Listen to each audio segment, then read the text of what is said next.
Shanghai, China is the world's No. 1 polluter. It burns more coal than the rest of the world combined. It produces more than a quarter of the world's human-caused global warming gases, nearly as much as North America and Europe put together. On Tuesday, the country set out to claim another title reflecting its ambitions to change all that, keeper of the world's largest financial market devoted to cleaning up the air. China released plans on Tuesday to start a giant market to trade credits for the right to emit planet-warming greenhouse gases. The nationwide market would initially cover China's vast, state-dominated power generation sector, which produced almost half of the country's emissions from the burning of fossil fuels last year. If it works as intended, an emissions market will give Chinese power companies a financial incentive to operate more cleanly. The long-awaited announcement could bolster global efforts to combat climate change after President Trump signaled this year that the United States would back away from Obama-era promises to curb emissions.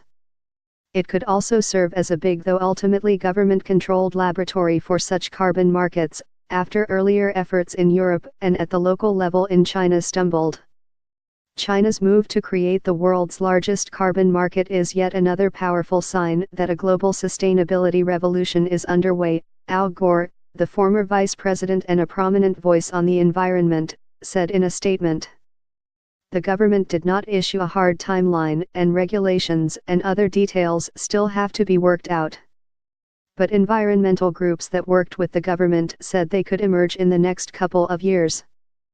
Everything is gradual, step by step, said Li Junfen, a senior government advisor on the carbon market plan.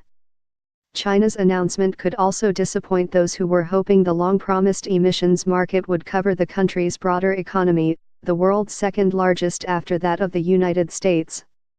China's booming car culture, its industrializing agriculture sector, and its huge chemical complexes, cement factories, and steel mills are also big emitters. Still, environmental groups welcomed the move. Nathaniel Keohane, Vice President for Global Climate at the Environmental Defense Fund, said the market for power sector emissions alone would cover 3.3 billion tons of annual carbon dioxide releases. The European Union's trading system encompasses about 2 billion tons of emissions. This is like the Mount Everest of climate policy, Mr. Keohane said it's an incredibly ambitious undertaking. China is reacting to pressure at home and abroad to clean up its act. Rising sea levels could devastate its heavily populated coast. The Chinese public is increasingly worried about broader environmental issues like urban smog, water quality, and soil pollution. China has invested heavily in green technologies such as electric cars, wind turbines, and solar panels. China's emissions of greenhouse gases from the burning of fossil fuels like oil, coal, and natural gas have nearly tripled since 2000, according to data from the International Energy Agency in Paris. The high tonnage partly reflects its huge population. Chinese emissions per person are still somewhat less than the average per capita figure in the United States, although the gap has been narrowing.